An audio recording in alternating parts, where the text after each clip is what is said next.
अगर चैनल पे नए हैं तो प्लीज चैनल को सब्सक्राइब करें केला एंड बेल बेचने आइकन वाली को चुड़ैल। दबाना ना भूलें। धन्यवाद। एक बार की बात है, जादूपुर नाम के एक गांव में करतब दिखाती एक औरत एक रेड्डी के लिए गांव में आती है।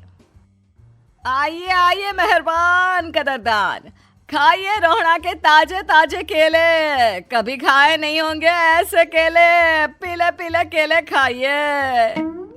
ये कहकर रोहना हाथों में 4 केले लिए उन्हें सर्कल में जोर जोर से हवा में उछालती हुई करतब दिखाती है, जिसे देखकर आसपास के सारे बच्चे अपने अपने मम्मी पापा से उस औरत के पास जाने की जिद करने लग जाते हैं। पापा, ऐसा तो सर्कस में बॉल से होता है ना, ये आंटी तो केले से कर रही है। चलिए ना पापा, देखते हैं। रोहना एक पतली सी तार पर चलती हुई केलों से करतब दिखाती है। आते जाते सभी लोग बाहर रुककर उसके करतब देखते हैं और वाह वाही करते नहीं थकते। जैसे ही एक आदमी पास आकर उसे पैसे देने लग जाता है, तब वो कहती है, अरे नहीं नहीं साहब, मैं करतब तो बच्चों के मन को बहलाने के लिए करती हूँ। धंधा तो मेरा केले का है। पीछे देखो मेरी रिड्डी, जो भी मेरे केले खाएगा मेरी तरह चुस्त दुरुस्त और तंदुरुस्त हो जाएगा। पता चलता है क्या कि मेरी उम्र 55 की है। अरे पर ऐसे ठंड के मौसम में कोई केला क्यों खाएगा? ये ऐसे वैसे केले नहीं है साहब, ये शरीर में गर्मी देते हैं। ठंड को दूर भगाए जो भी रोहिणा के केले खाए। पापा, अगर मुझे केले नहीं मिले तो मैं घर नहीं जाऊंगी। तभी उसके पापा कहते हैं कि बेटा, केले ठंड में कभी गर्मी नहीं देते। ये सब कहने की बातें हैं, सामान बेचने का तरीका है इनका। पर पिंकी नहीं मानती। मैं केले खाऊंगी। पिंकी की जिद के आगे नत्थू हार जाता है और उसे केले खरीद कर दे देता है। पिंकी खुश होकर केले घर ले आकर खाती है।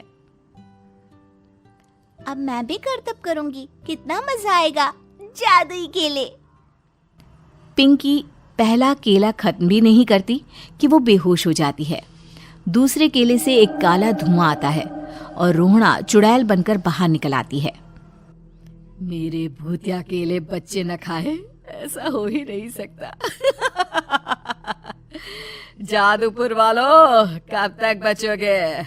आ गई हूं मैं रोहड़ा, जिसका कोई नहीं कर सकता सामना। रोहना पिंकी को गोद में उठाकर काले धुएं में कहीं गायब हो जाती है।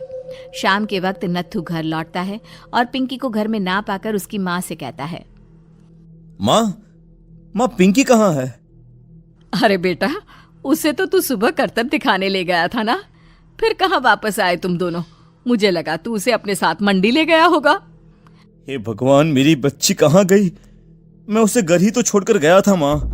नत्थू गांव के घर कोने में अपनी बेटी को ढूंढता है, पर उसे वो कहीं नहीं मिलती। परेशान होकर आखिर रो रो कर नत्थू हिम्मत हार कर घर लौट आता है।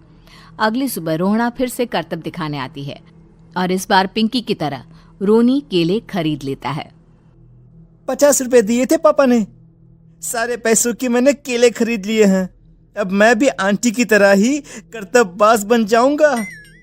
यही सोचते हुए रोनी केले खाता है और पहला अकेला केला आधा खत्म भी नहीं करता कि चुड़ैल उसके सामने आ जाती है। मेरे साथ चलने का समय आ गया है रोनी। ये तो बस शुरुआत है। अब इस गांव के सारे बच्चे धीरे धीरे मेरे कब्जे में होंगे।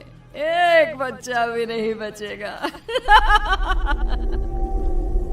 ये कहकर रोनी को गोद में लेकर काले धुएं में अदृश्य हो जाती है। इसके बाद हर रोज गांव में से कोई ना कोई बच्चा गायब होता, पर ऐसा क्यों हो रहा है किसी को भी समझ में नहीं आ पा रहा था। रोज की तरह अपनी बेटी पिंकी की तलाश में नत्थू गांव के एक तालाब के पास बैठा रो रहा था। कहाँ गई मेरी पिंकी?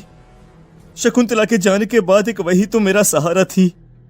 अरे उसकी आत्मा कोस रही होगी मुझे कि मैं अपनी बच्ची को संभाल भी नहीं पाया। नत्थू ये कहता हुआ रो ही रहा था कि तभी तालाब में से उसे शकुंतला की आवाज सुनाई देती है। कहाँ थी तुम शकुंतला? हमारी बच्ची और सारे गायब हुए बच्चे रोहड़ा के कब्जे में हैं। वो बच्चों को जो केले देती है उससे बच्चे बेहोश हो जाते हैं और उसके कब्जे में आ जाते हैं और वो उन्हें ले जाकर काली दुनिया में ले जाती है। पर वो ऐसा क्यों कर रही है? ये मैं नहीं जानती, पर उस दुनिया का रास्ता मैं आपको बता सकती हूँ। जहां ये नदी खत्म होती है वहां एक केले का पेड़ है, उसके नीचे एक दरवाजा है, वहीं से रास्ता जाता है उस दुनिया का। ये कहकर शकुंतला की आत्मा गायब हो जाती है। गांव के सभी लोग झुंड बनाकर उसी रास्ते से काली दुनिया में चले जाते हैं और वहां देखते हैं कि सारे बच्चे वहां काम कर रहे थे। पापा मुझे ले चलो यहाँ से। पापा पापा। सभी बच्चे अपने मम्मी पापा से लिपट जाते हैं। तो तुम लोग यहाँ तक आ गए? क्यों हमारे बच्चों को पकड़ लिया तूने? तुझे शिकार ही बनाना है तो ले, हम सब आ गए हैं, हमें खा ले। नहीं, मुझे बच्चे चाहिए। मेरे बच्चे के बदले तुम लोगों के बच्चे। क्या मतलब? मैं इसी गांव में रहने वाली एक औरत थी। केले की चोरी के इल्जाम में मेरे बेटे को गांव वालों ने इतना मारा कि वो मर गया। उसी दिन मैंने ठान लिया कि गांव वालों का भी वही हाल करूंगी। कुछ दिन बाद बेटे के चले जाने के दुख में मैं भी मर गई और मेरी भटकती आत्मा एक चुड़ैल बन गई। और फिर मैंने बदला लिया तुम सबके बच्चे छीनकर। बर्दाश्त नहीं कर पाए ना? सोचो मुझ पर क्या बीती होगी। हमें माफ कर दो रोना। पता नहीं ये किसकी गलती थी, पर हम सभी माफी मांगते हैं।